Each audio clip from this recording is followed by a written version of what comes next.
Ya pemirsa, di awal tahun 2025 Mahkamah Konstitusi ini kembali memberikan kejutan dengan mengabulkan gugatan menghapus ambang batas pencalonan presiden dan wakil presiden. Persoalan besarnya, kalau dulu ditolak, kenapa kemudian baru sekarang diterima? Lalu bagaimana pula respon dari partai-partai politik di Indonesia? Kita akan membahasnya bersama dengan para narasumber yang hadir malam hari ini di Apa Kabar Indonesia Malam. Tentu saja sudah ada Bung Effendi Ghazali, pakar komunikasi politik di Universitas Indonesia. Bung Ega, apa kabar? Selamat tahun baru. Selamat tahun baru Oke, semua. dan juga bergabung bersama kita ada Bang Hermawi Taslim, Sekjen Partai Nasdem, juga Bang Ahmad Doli Kurnia, Waketum Partai Golkar. Selamat malam Bapak-Bapak semuanya.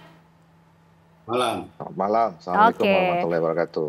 Oke, Bung Ege, ini kan dulu juga ikut ya mengajukan gugatan ya. Nah, kenapa Bang kemudian kok baru sekarang MK ini mengambil keputusan seperti ini? Menurut Bang Ege seperti apa? Ya, yang pertama selamat dulu kepada 4 mahasiswa-mahasiswi UIN Sunan Kalijaga ya, Suka, UIN Suka. Saya sampai hafal namanya Etnika, Faisal, Rizky, dan Salis. Membuat sejarah dong. Membuat sejarah, betul. Karena biar bagaimanapun mereka, menurut saya ini ketepatan waktunya. Mereka mengajukan 23 Februari 2024 sesudah kita Pilpres. Dan kemudian baru sekarang dibacakan putusannya oleh Mahkamah Konstitusi pada 2 Januari. Apapun alasannya, ini melahirkan sejarah baru. Ya, dengan segala alasan dari Mahkamah Konstitusi. Lalu yang kedua, pertanyaan tadi, kenapa tidak sebelumnya? Saya saja waktu itu maju 10 Januari 2013. Karena logika kita dengan pemilu serentak pasti tidak ada presidensial threshold. Bahkan dulu yang menjadi ahli itu ada Pak Didik Supriyanto, Perludem, kemudian Irman Putrasidin, dan Bapak Saldi Isra yang sekarang jadi hakim konstitusi yang mulia gitu ya. Dibacakannya juga lama sekali, baru pada 23 Januari 2014 pada waktu itu, untuk mengatakan nggak bisa dipakai sekarang, baru dipakai di 2019. Tapi bukan itu yang penting. Yang penting pada waktu rapat permusyawaratan hakim, saya diberitahu oleh hakim Mahkamah Konstitusi juga bahwa mereka sudah rapat dan mengatakan perlu nggak kita nyatakan tidak ada presidensial threshold. Mereka bilang nggak perlu, karena kalau pemilu serentak tidak akan ada presidensial threshold. Ternyata DPR bikin tuh undang-undang pemilu yang mengandung presidensial threshold. Jadi kalau ditanya kenapa tidak sebelumnya, saya harus dengan cepat mengatakan perjuangan dari civil society sangat panjang. Ada 36 kali kalau saya nggak keliru mengajukan, saya aja 2 kali. Terus kemudian tentu saja kita harus menyebut begitu banyak nama lain ya. Teman-teman Perludem, Hadar Gumai, Wakil Kamal. 50 kali gugatannya ini maju ke 36 kali kalau nggak salah ya. Tapi banyak lah pokoknya, udah banyak. Dan menjadi penting untuk misalnya pada saat ini menyatakan Mahkamah Konstitusi sedang menyadari bahwa ada perkembangan baru yang dikaitkan dengan utamanya hak politik rakyat, hak konstitusional partai politik untuk mengajukan calon, kemudian kedaulatan rakyat, ditambah lagi dengan bahwa presidensial threshold itu bertentangan dengan moralitas, rasionalitas, dan ketidakadilan yang disebut intolerable, yang tidak dapat ditoleransi.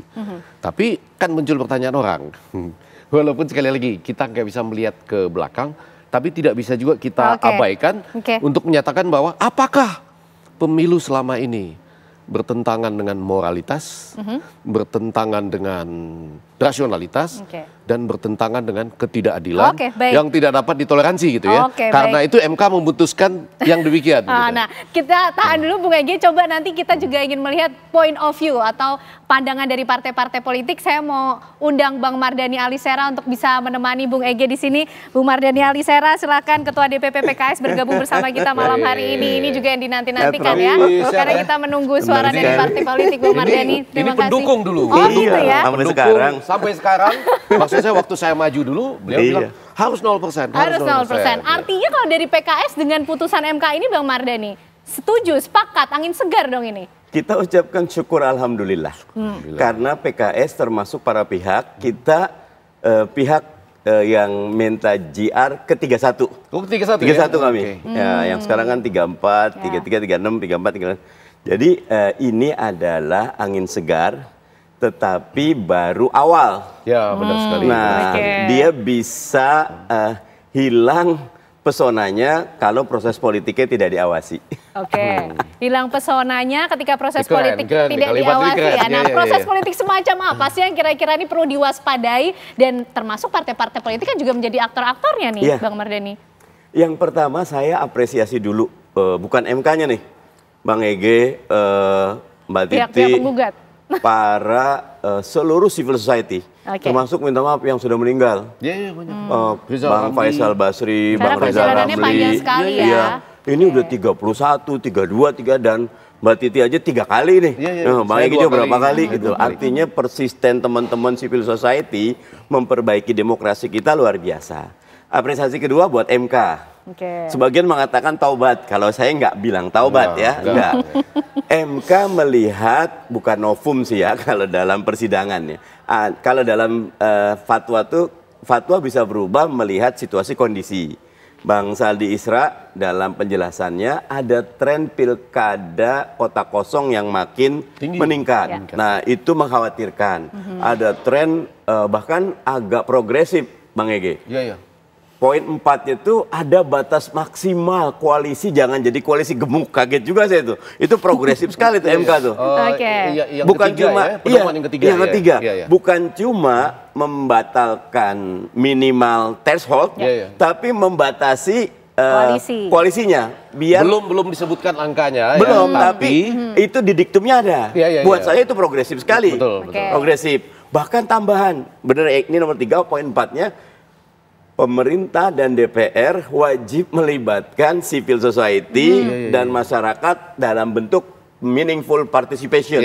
Artinya kalau saya ngelihat keputusan MK ini memagari banget. Betul-betul bahwa keputusan ini wajib dilaksanakan. Tapi saya tadi menilai tetap saja namanya kerangka global MK, kan MK karena negative legislation, walaupun ini progresif, tetap tidak bisa membuat norma baru. DPR bersama pemerintah yang nanti akan berapa persen nih. Kalau seluruh partai politik, oke. Peserta pemilu, oke. Nanti bisa tuh. Peserta pemilunya agak dibuat catatan-catatan. Nah, makanya itu pedoman yang pertama ya. Seluruh peserta pemilu bisa mengajukan pasangan calon. Nah, jadi tetap saja pandangan saya, kabar gembira ini harus segera ditindaklanjuti oleh semua pihak, partai politik khususnya, untuk segera open public discussion. Gimana caranya biar ini dikawal, hasilnya baik buat demokrasi kita. Oke, baik. Nah, kalau dari Nasdem sendiri, Bang Hermawi Taslim juga turut mengapresiasi dan siap mengawal proses politik dari putusan MK ini kah? Kalau mengawal proses politik, semua proses politik kita kawal. Begitu ya, Pak Mardhani ya. Wajib itu. Tapi yang menjadi concern kita adalah Pilpres itu kan ambang batas yang ditetapkan oleh DPR itu, termasuk Pak Mardhani di DPR, itu kan juga bagian dari sistem presidensial. Ya. Saya tidak membayangkan bagaimana riuhnya teknis kepemiluan apabila kita bercermin kepada pemilu 2024.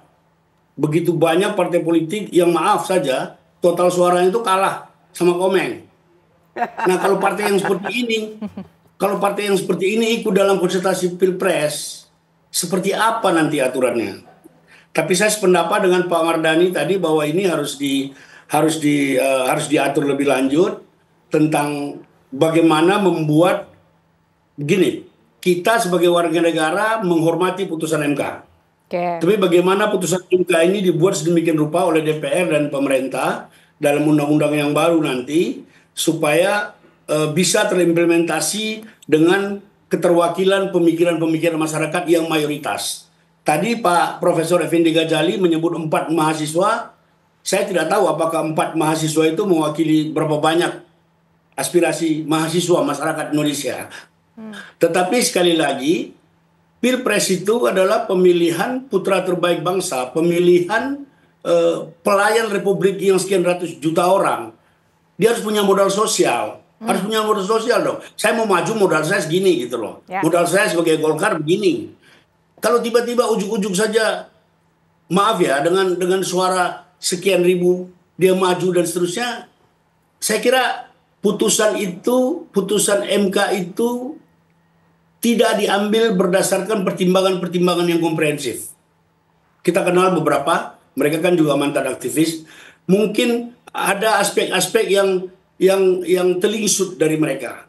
Kalau berbicara tentang presiden threshold, menurut saya presiden threshold tetap kita perlukan. Bicara persentasenya, mari kita bicarakan bersama-sama. Itu semangatnya Nasdem. Dan untuk itu seperti tadi dikatakan Mardani, kita partai-partai siap berdialog untuk menindaklanjuti bagaimana putusan MK ini menjadi baik buat kita semua. Demikian. Oke, baik. Nah, kalau dari Golkar nih melihatnya seperti apa, Bang Doli? Tetap perlukah presidensial threshold? Hanya perlu diatur presentasenya atau sudah sefrekuensi juga dengan PKS nih mengapresiasi putusan MK? Sehat Pak Ketua. Sehat, Mas Mardani. Saya mau apresiasi dulu itu kostumnya Prof. Eg ini luar biasa. Palestina dan warna kuning. Mantap betul. Ya. Kuning betul, kuning. Kuning tapi Palestina. Dibungkus dengan merah putih. Bagaimana Palestina masih kedinginan ya di awal tahunnya. Silakan Pak Ketua Komisi 2. Iya. Udah lagi. Sekarang Komisi 2-nya Nasdem. Nasdem. Punyanya Bang Taslim itu. Jadi begini, saya kira ya karena kita sebagai warga negara yang negaranya hukum gitu ya, putusan Mahkamah Konstitusi itu final and binding. Suka atau tidak suka, mau atau tidak mau harus kita terima ya. Sekalipun misalnya standing position saya selama ini tentang presidential threshold, saya kurang setuju kalau dinolkan ya, karena kita ingin mencari satu orang yang paling terbaik dari 280 juta orang. Jadi memang prosesnya harus selektif betul, seketat mungkin gitu. Nah, memang tidak harus 20-25, mungkin kita harus turunkan 5-10 atau 10-15. Tapi itu nggak relevan lagi, karena sudah diputuskan oleh Mahkamah Konstitusi dan kita harus hormati. Sekarang semua partai politik sudah punya hak. Ya, semua partai politik peserta pemilu punya hak untuk mencalonkan presiden dan wakil presiden. Nah, tetapi ada dua hal yang saya kira harus dimaknai dengan atau ditindaklanjuti dengan putusan Mahkamah Konstitusi ini. Yang pertama adalah saya ingin berikan catatan setiap ada putusan Mahkamah Konstitusi yang terkait dengan soal koreksi kita terhadap sistem pemilu, sistem politik, sistem demokrasi, selalu ditutup dengan pesan kepada pembentuk atau pembuat undang-undang harus merevisi undang-undang itu gitu. Nah, apalagi yang putusan terakhir ini makin rinci itu tadi. Oke, boleh 0%, tapi juga diatur tidak boleh ada gabungan partai politik atau partai politik yang dominan. Tadi mungkin implementasinya ada ambang batas bawah, ada ambang batas atas. Kemudian kalau misalnya partai politik tidak bisa mencalonkan, maka harus ada konsekuensi di pemilu berikutnya, nggak boleh lagi punya calon gitu. Nah, ini kan dan kemudian diperintahkan di situ bahwa pembentuk undang-undang harus melakukan rekayasa konstitusional gitu. Itu yang saya baca dalam putusan itu. Nah, jadi ini sebetulnya semangat yang harus kita tangkap, terutama yang selama ini saya dan Mas Mardani itu di Komisi 2 sejak 5 tahun lalu sudah mengendorse ini ya, bahwa dan saya kira terakhir ini ya presiden kita Pak Prabowo, apalagi 2 minggu terakhir setelah Pak Prabowo mengatakan bahwa kita perlu perbaikan sistem, walaupun memang waktu itu dikasih salah satu opsinya pintu masuknya pilkada yang salah satu opsinya ke DPRD gitu. Tapi itu sinyal bahwa kita memang harus mengatakan masih ada problem, masih ada PR dalam sistem politik, sistem demokrasi kita, terutama di dalam sistem pemilu yang membuat kita harus melakukan perbaikan sistem. Nah, jadi putusan Mahkamah Konstitusi ini menambah energi kita, menambah amunisi semangat kita untuk segera melakukan revisi undang-undang itu, dan ini momentum yang tepat. Itu yang pertama. Yang kedua, putusan Mahkamah Konstitusi ini atau presidential threshold ini kan bukan tujuan akhir. Semua ini kan kita bicara tadi ya, semuanya semangatnya sama bahwa kita ingin demokrasi kita lebih sehat, lebih produktif, kemudian lebih fair dan segala macam. Kan itu yang kita cari. Nah, salah satu jalannya adalah presidential threshold. sekarang diputuskan menjadi 0%. Tapi jalan untuk menuju yang demokrasi yang lebih sehat, yang lebih fair, yang lebih berkualitas, yang lebih substansial, itu masih banyak variabel lain. Jadi artinya presidential threshold ini nggak bisa berdiri sendiri. Ini masih parsial saja. Perlu didukung oleh putusan-putusan atau tadi kalau pakai istilah Mahkamah Konstitusi, rekayasa konstitusional yang lain. Contoh misalnya saya ambil kayak yang disampaikan Bang Taslim. Kalau kita nggak atur misalnya soal keberadaan partai politik, terutama misalnya siapa yang berhak menjadi peserta pemilu, ya. Besok kalau nggak diatur, ya bisa ada 200 partai politik yang bisa yang menjadi peserta pemilu, maka akan ada 200 calon presiden, wakil presiden. Ini bukan malah menyehatkan, malah merumitkan menurut saya, kan kira-kira begitu. Nah, kita punya pengalaman kemarin. Verifikasi sebetulnya ya kalau kita mau jujur pakai verifikasi partai politik yang menjadi peserta pemilu yang kemarin dipakai 2024 itu kalau fair kita mau laksanakan memang nggak banyak juga sebetulnya, cuma kan kita terlalu banyak toleransi kemarin itu ya sehingga sampai 18. Nah maksud saya intinya adalah kita nggak bisa melihat putusan Mahkamah Konstitusi tentang presidensial threshold ini kalau kita menuju ke demokrasi yang lebih baik. Ini dia baru parsial, baru sebagian kecil yang harus kita tindak lanjuti dengan perbaikan variabel yang lain yang memberikan dukungan kepada itu, kira-kira begitu. Oke, masih parsial, perlu ada beberapa hal yang ditindaklanjuti dan dipersiapkan, termasuk masyarakat sudah siap belum sih dengan adanya dampak dari putusan MK, termasuk juga partai-partai politik bagaimana kesiapannya. Kita akan membahasnya nanti untuk Anda pemirsa usai jeda. Oke, baik, kita akan lanjutkan perbincangan kita pemirsa. Bung Hermawi Taslim tadi menyimak 5 poin yang disampaikan oleh Hakim Saldi Isra. Bagaimana kemudian Nasdem ini mempersiapkan diri? Nampaknya di akar rumput masih kuat, tapi tokoh-tokoh yang sudah disiapkan seperti apa? Ya, tadi yang kita garis bawahi itu amanat Mahkamah Konstitusi adanya rekayasa konstitusional. Saya kira itu tadi mungkin yang dimaksud oleh Pak Mardhani dan Wakil Ketua Umum Golkar, bahwa putusan MK ini tidak serta-merta menyelesaikan persoalan Pilpres, tidak serta-merta menyelesaikan persoalan persyaratan Pilpres. Masih banyak tali temali yang harus diatur sedemikian rupa. Tadi dikatakan partai yang pencalonan presiden harus diikuti oleh semua partai. Kita bisa bayangkan seperti apa susahnya teknisnya. Oleh karena itu kita berharap teman-teman di DPR dan pemerintah nanti mengatur sedemikian rupa, membreakdown sedemikian rupa putusan ini supaya bisa menjadi lebih sederhana, lebih memungkinkan partisipasi rakyat lebih banyak. Karena seperti tadi kita dikatakan oleh semua pembicara bahwa keputusan ini final and binding. Kita nggak punya pilihan lagi kecuali tunduk kepada Mahkamah Konstitusi. Jadi menurut saya masih banyak pekerjaan lain yang harus kita lakukan bersama-sama.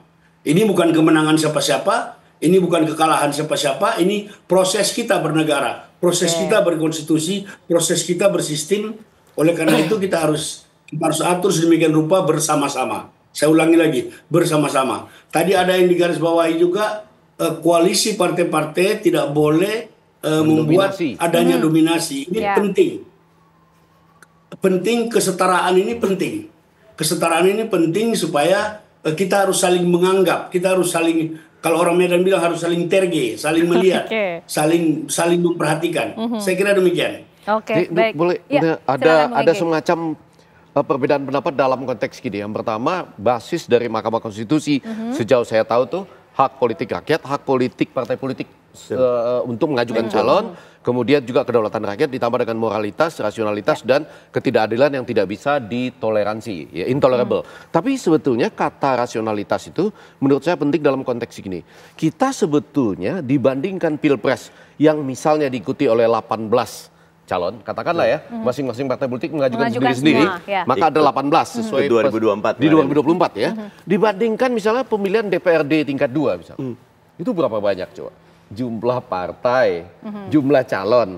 Terus orang kalau pilih itu kan nomor sekian dari partai sekian. Oke, kalau pilek rumit dah. Nah, itu satu ya, saudara. Karena itu sebetulnya sudah 11 tahun lalu kami mengusulkan ke Mahkamah Konstitusi itu berbeda. Pemilu itu dibagi dua, pemilu nasional serentak, dan DPR, DPD, dan Presiden, lalu ada pemilu daerah serentak, yaitu DPRD 1, DPRD 2, dan sama Bupati, Wali Kota, Gubernur gitu ya. Jadi ini dalam konteks rasionalitas. Nah, dalam konteks yang tadi, kombinasi yang menuju dominasi, sebetulnya dia punya poin A dan B. Poin A itu, dengan dibukanya presidensial threshold ini menjadi tidak ada, kita nggak boleh menyebut nol ya, tapi tidak ada, maka sebetulnya tidak dilarang untuk membentuk koalisi-koalisi. Jadi harus betul-betul dibayangkan bahwa Anda bisa menuju 20% juga gitu loh. Tapi dibentuk dengan sukarela. Dibentuk dengan sukarela, bukan dengan kawin paksa. Dulu kami sering menyebutnya gaya Siti Nurbaya gitu ya. Gitu. Nah, yang 2B-nya itu adalah bahwa memang betul tadi apa yang dikatakan oleh Pak, ini senior saya nih di SMA yang sama nih, Rianto Taslim, Bapak Sekjen Nasdem itu, bahwa pada bagian tertentu memang MK kan bergerak pada jangan terlalu banyak, tapi jangan mendominasi. Nah, kata itu yang perlu didetailkan loh, kata kuncinya itu akan menjadi detail nanti, karena yang kita khawatirkan sebetulnya dari civil society nih, yang lain mungkin nggak berani bicara lah gitu ya. Saya ingin mengatakan gini, bisa saja presidensial threshold tidak ada, ya. Lalu penguasa yang lalu lah paling enggak, kita nggak bicara penguasa yang sekarang, itu bisa memegang seluruh rahasia dari partai politik atau ketua umum partainya. Sehingga akhirnya nggak berani juga mengajukan calon gitu. Begitukah Bang Hermawi Taslim? Tadi sepertinya sudah ingin langsung menanggapi, silakan. Enggak, tadi Profesor membandingkan antara pemilihan DPRD dengan Pilpres itu dua hal yang sangat berbeda, kualitas yang berbeda, persyaratan yang berbeda. Saya kurang setuju itu di paralelkan. Mekanismenya hanya itu mekanismenya. Oke, baik. Tapi kalau dari PKS juga gimana nih Bang Mardhani, kesiapannya juga? Ini kan udah merapat lah ya ke pemerintahan nih kan, termasuk koalisi yang mendominasi atau enggak nih ya Bang Mardhani. Tapi gimana, tokoh banyak, di akar rumputnya seperti apa? Kadernya masih pada solid nggak nih? Karena kan termasuk yang selama ini di luar pemerintahan, tapi ini sekarang bersama dengan pemerintah.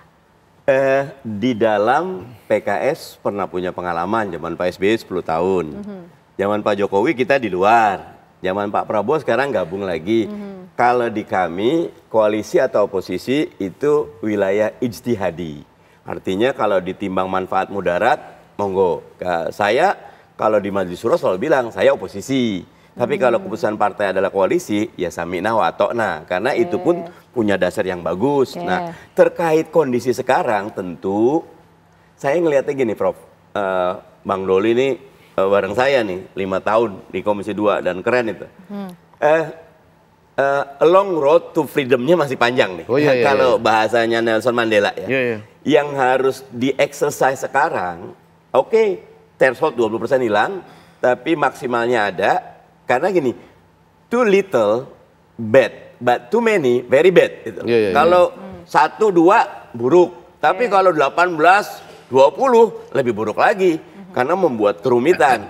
Nah, disinilah para akademisi, para aktivis, mereka yang selama ini sudah betul-betul terlibat bersama partai politik dan pemerintah akan mengeksersis, mensimulasi mana yang terbaik. Dan saya setuju sama Bang Doli bahwa ini satu bagian. Karena itulah di Komisi 2, Bang Doli ini sekarang Wakil Ketua Badan Legislasi gitu loh. Nah, itu sudah masuk prolegnas, revisi undang-undang. Baik pemilu maupun pilkada, bahkan teman-teman di Komisi 2 ataupun di Balik itu ingin, dari dulu nih kita dengan Bang Doli dari 2020, 2021, bahkan kita udah punya 2 buku pemilu waktu itu, tapi kan batal. Kita akan bahas dengan pola omnibus law. Jadi jangan pilkada sendiri, pemilu sendiri, partai politik sendiri, undang-undang Pemda, disatukan biar betul-betul reformasi politik kita sukses. Karena kalau reformasi politik kita sukses, politik ini hulunya. Politiknya rapi, ekonomi, sosial, budaya, pendidikan, kesehatan, Gen Z, semuanya akan bersinar. Kita siap untuk menghadapi Indonesia Emas 2045. Oke, sudah sangat siap sepertinya kalau dari PKS. Kita penasaran juga kesiapannya Golkar kayak gimana. Karena bukan kekurangan tokoh lah kalau Golkar ya. Nanti dijawab oleh Bang Doli. Sesaat lagi pemirsa kami kembali untuk Anda. Kalau Golkar kebanyakan. Baik, kita akan lanjutkan pembahasan kita pemirsa mengenai putusan MK yang mengabulkan gugatan menghapuskan ambang batas pencalonan presiden dan wakil presiden. Nasdem tadi sudah bersuara, PKS juga sudah. Nah, kalau Golkar sendiri bagaimana kemudian mempersiapkan diri ataupun juga merespon putusan MK ini, Bang Doli? Kesiapannya seperti apa? Ya, seperti yang saya sampaikan tadi, ya kami sangat menyambut baik ya. Artinya bahwa putusan Mahkamah Konstitusi ini harus segera ditindaklanjuti. Dan Golkar sudah sangat siap.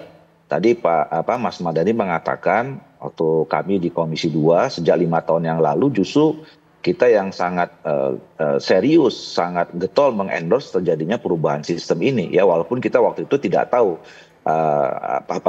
berapa hasilnya ya. Tapi soal presidensial threshold itu kami masukkan salah satu isu yang akan dibahas dalam revisi Undang-Undang 7 2017 itu pada saat itu gitu.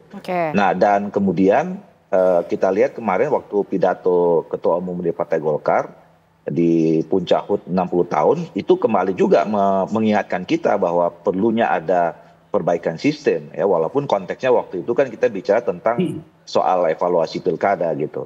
Jadi kami sangat siap dan memang kalau buat Golkar di dalam 2 Munas terakhir 2019 dan 2024 itu letterless ya menjadi keputusan resmi rekomendasi dari Munas meminta kepada DPP untuk melakukan evaluasi dan kajian terhadap sistem politik, sistem demokrasi terutama sistem pemilu. Dan sekarang kami sudah punya tim ya yang sangat serius melakukan kajian ini, mengelaborasi. Nah, jadi kami sangat siap. Nah, justru kami sekarang sebetulnya saya lah terutama ya mengajak kepada kita semua elemen bangsa, terutama pemerintah, pimpinan partai politik, kita teman-teman di DPR, ini nggak ada lagi cerita untuk tidak mengkonkretkan ya. Kita segera harus menyusun langkah-langkah serius ya. Dan ini momentumnya di awal periode pemerintahan yang masih sangat jauh dengan pemilu gitu loh. Jadi kita tetapkan saja misalnya 1 tahun, 1,5 tahun ini kita juga punya cukup waktu yang panjang untuk tadi participation meaningful itu ya, meaningful participation itu. Jadi 1 tahun, 1,5 tahun saya kira kita bisa berdialog dengan siapa saja dan mencari konsep yang paling ideal seperti apapun ya, yang selama memang itu ideal ala Indonesia. Kita nggak perlu belajar dengan negara-negara yang lain. Kita sudah punya pengalaman 26 tahun reformasi ini. 6 kali pemilu, saya kira kita juga sudah punya catatan-catatan bagaimana membangun pemilu, sistem demokrasi ala Indonesia, bukan ala siapa-siapa gitu. Dan itu tergantung kita semua. Jadi kita tunggu berbagai pernyataan dari Pak Prabowo. Ya pemerintah saya kira segera saja mengambil langkah-langkah ya. Dan kita saya kira pimpinan partai politik, ya kalau kami jelas kemarin di Komisi 2 hampir hilang itu, tidak masuk prioritas, ya saya masukkan lagi di balik. Dan alhamdulillah pemerintah waktu itu setuju bahwa tahun 2025 ini dari 41 rancangan undang-undang, salah 3-nya itu adalah rancangan undang-undang, revisi undang-undang pemilu, pilkada, dan partai politik. Oke, baik Bang Mardhani, mungkin selain mewakili PKS tapi juga melihat dari sudut pandang DPR ini sendiri ya, dari putusan MK ini artinya kan undang-undang pemilu akan direvisi lagi, dibuat lagi karena kan bertentangan dengan konstitusi ya, seperti apa Bang Mardhani? Akan mendorong hal ini? Mahkamah Konstitusi sejatinya disebut negative legislation. Dia menilai adakah undang-undang bertentangan dan bentuknya pembatalan pasal. Ada yang pembatalan satu undang-undang, saya itu rancangan undang-undang koperasi undang-undang dibatalkan. Kenapa? Karena menurut MK di definisi umumnya tuh keliru ya. Udah salah, jadi pasti salah semua. Itu bayangkan DPR, pemerintah udah keluar di GR batal semuanya. Artinya demokrasi kita itu makin lama makin dewasa. Semuanya ada check and balance yang baik. DPR tentu akan mengkaji dengan seksama. Ini tadi Bang Hermawi Taslim mengatakan Nasdem dukung, Golkar dukung, PKS dukung, karena memang final and binding. Tetapi lagi-lagi MK juga mengatakan constitutional engineering-nya harus dilakukan. Dan karena itu tahun ini kalau semangat sih saya ngelihat karena masuk prolegnas kita akan bekerja dengan seksama. Cepat tapi tidak boleh ceroboh. Karena ketika ceroboh tadi too little is very bad. Kesedikitan, Bang Saldi Isra mengatakan ketegangan sosialnya kalau cuma dua pasang calon tinggi. Tapi too many very bad. Orang jadi sangat kompleks dan sulit. Satu lagi, hati-hati mereka yang oligarki dan punya modal menguasai seluruh sendi tiba-tiba maju gitu loh. Dari situ dia bisa melakukan rekayasa. Apalagi kalau kita tidak perbaiki sektor di hulunya, bagaimana kualitas demokrasi kita, pemilih kita, KPU kita, money politik kita, politik dinasti kita, media kita. Nanti sosial media itu bisa menjadi salah satu andalan. Kemarin itu hari tenang 3 hari terakhir, tapi hari tenang itu justru menjadi tidak hari tenang, paling jungkir balik hari kita. Paling tidak tenang. Hari paling. Kenapa? Itu yang Bang Doli tadi bilang, kita perlu betul-betul duduk seksama, memetakan semuanya. Tapi kalau buat saya, jangan terlalu rigid. Biarkan masyarakat itu ngatur. Contoh nih, Bang Doli dari awal saya mengatakan pemilu jangan hari Rabu, selalu hari Rabu.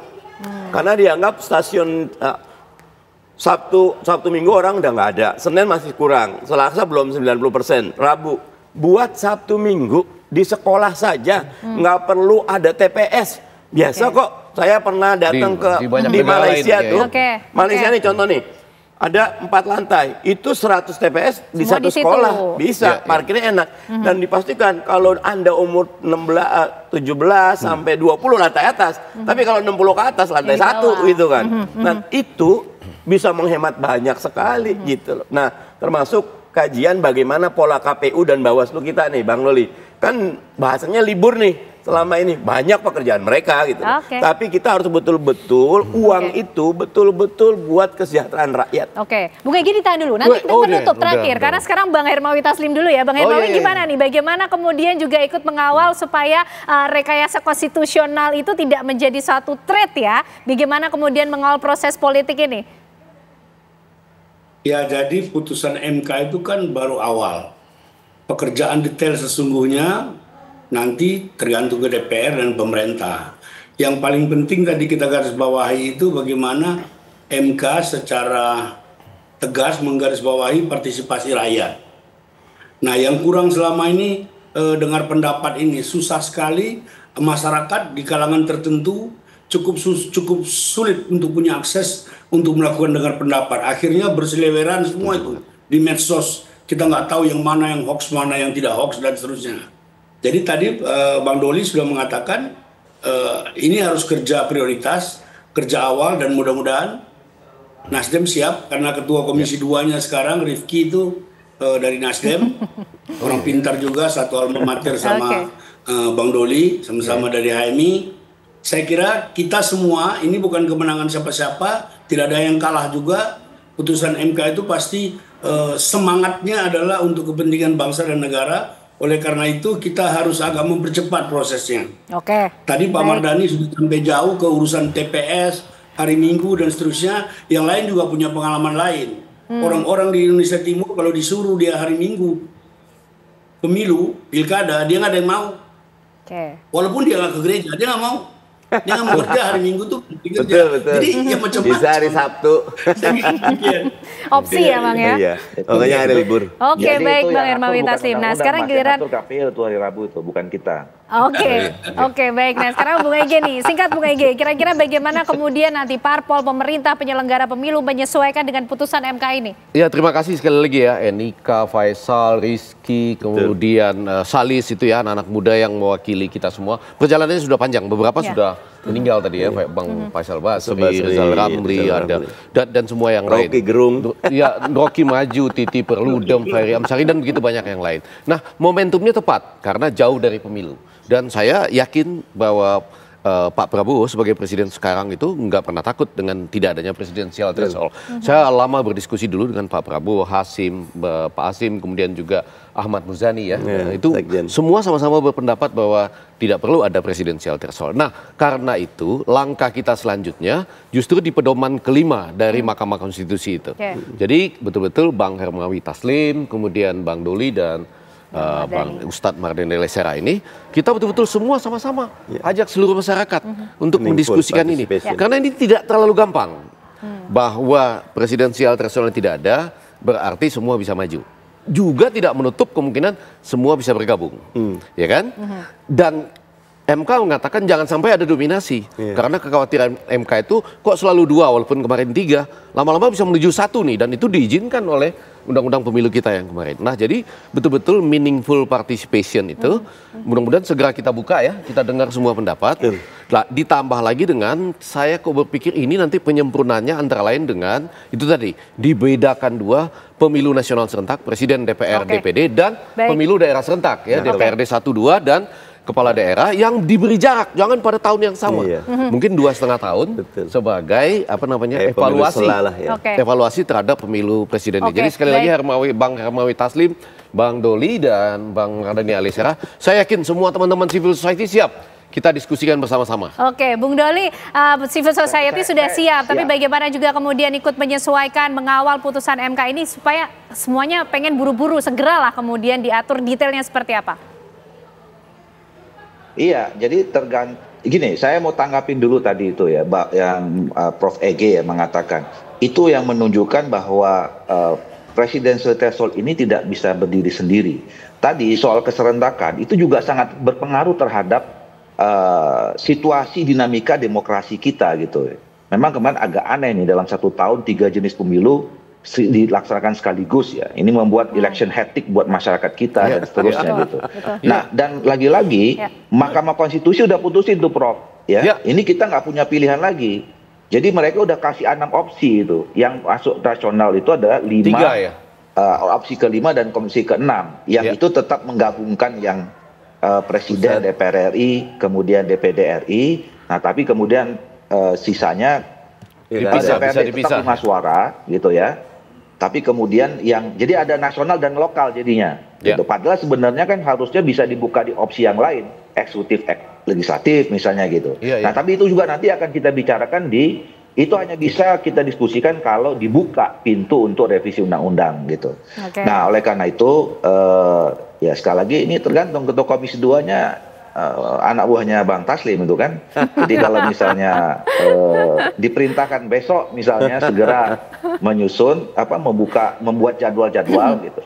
Tetapi kami semangatnya di teman-teman balik lah, saya karena sekarang di pimpinan balik itu diskusi kami hampir sama dengan dulu sama Mas Mardani ya. Makanya kemarin begitu lewat di Komisi 2 kita langsung jaring di balik dan sekarang sudah masuk. Jadi tinggal konkret. Kami berharap ya pimpinan ada Mas Mardani ini sekarang PKS ya sampaikan sama ketua umumnya Bang Taslim Sekjen tidak tanda tangan aja memerintahkan fraksi di DPR untuk segera melakukan ini dan apa namanya civil society ya Prof. Ege teman-teman yang kemarin berjuang itu desak terus kita nih juga supaya jangan kehilangan momentum. Ini kalau lewat tahun 2025 kita nanti akan bias lagi nih. Jadi momentumnya sekarang memang tahun 2025 ini. Oke, bagaimana kemudian memelihara momentum ini? Putusan MK sifatnya sudah final dan mengikat, tinggal bagaimana DPR, kemudian civil society dilibatkan, dan juga nanti pemerintah serta penyelenggara pemilu. Terima kasih Bang Ege, Bang Mardani Alisera, Bang Hermawi Taslim, dan juga Bang Doli malam hari ini sudah bergabung bersama kami membahas dengan begitu menarik bagaimana putusan MK ini. Kita tunggu nanti bagaimana implementasi turunannya ya, detail dari putusan MK ini. Dan tentunya pemirsa usai jeda Apa Kabar Indonesia Malam masih akan kembali hadir untuk Anda bersama dengan Sira Safir.